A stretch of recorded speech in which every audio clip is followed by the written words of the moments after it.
எல்லாமே நாங்கள் கரெக்டாக செஞ்சு கொண்டு வரோம். மக்கள் மனதில் இடம் பிடித்திருக்கிறேன். எங்களுடைய போட்டி இங்கே நிற்கின்ற பிஜேபிக்கும் திராவிட முன்னேற்ற கழகத்துக்கு தான். பொறுத்த மட்டிலே ஒவ்வொரு தேர்தலும் ஒரு கட்சி வந்துட்டு போயிட்டு தான் இருக்கும். இந்திய திருநாடு ரொம்ப எதிர்பார்ப்போடு எதிர்பார்த்து கொண்டிருக்கின்ற இந்த தமிழ்நாட்டு தேர்தல் இறுதிக்கட்ட பிரச்சாரம் இன்றைக்கு காலை இங்கே நாங்கள் தொடங்க இருக்கிறோம். மிகவும் உற்சாகத்தோடு மகிழ்ச்சியோடு தொண்டர்கள் எல்லாம் கூட்டணி கட்சிக்காரர்கள் எல்லாம் வந்துவிட்டார்கள். இன்று காலை முதல் மதியம் முடிகிற வரையில் தேர்தல் பிரச்சாரம் ஓயும் வரை நாங்கள் தொகுதியில் எல்லா இடங்களிலும் சுற்றி வாக்குகளை சேகரிக்க இருக்கிறோம். ரொம்ப மகிழ்ச்சியா இருக்கு. ஏன்னா கடந்த 16 நாட்களாக தொடர்ந்து மக்களை சந்தித்து கொண்டு வருகிறோம். இறுதியாக இன்றைக்கும் சந்திக்க இருக்கிறோம். இதுவரை நாங்கள் 3வது முறையாக மக்களிடத்தில் நேரடியாக சென்று வாக்குகளை கேட்கும் நிகழ்வு இன்றைக்கு நடைபெற இருக்கிறது. ஆகவே எங்களுக்கு ஒரு மிகப்பெரிய வெற்றி காத்து கொண்டிருக்கிறது.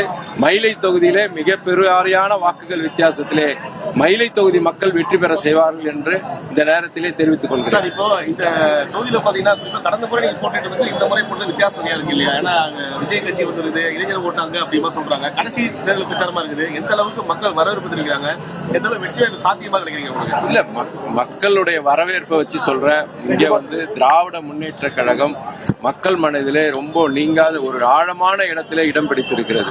நீங்க சொல்ற மாதிரி மற்ற கட்சியை பற்றி கவலை இல்லை. மற்ற கட்சி எப்பொழுதும் எங்களை பொறுத்த மட்டிலே ஒவ்வொரு தேர்தலும் ஒரு கட்சி வந்துட்டு போயிட்டு தான் இருக்கும். ஆனா அதை பத்தி கவலை கிடையாது. எங்களுடைய போட்டி இங்கே நிற்கின்ற பிஜேபிக்கும் திராவிட முன்னேற்ற கழகத்துக்கு தான்.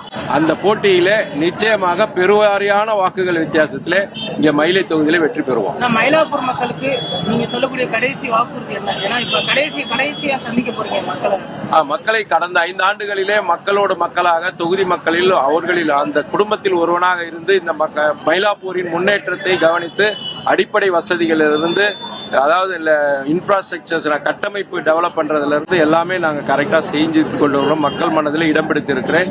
இந்த பணி தொடரும். நிச்சயமாக மயிலாப்பூர் உங்களோடு நான் தொகுதி மக்களுக்கு சொல்ல வேண்டும்னா நாம் எல்லாம் ஒன்றிணைந்து நம்ம மயிலாப்பூர் எங்கள் மயிலாப்பூர்.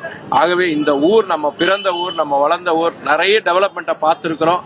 இந்த டெவலப்மெண்ட் இன்னும் மேலும் நல்ல முன்னேற்றம் அடைவதற்கான பணியை உங்களோடு சேர்ந்து நானும் செய்ய தயாராக இருக்கிறேன். வாக்களியுங்கள் உதயசூரி.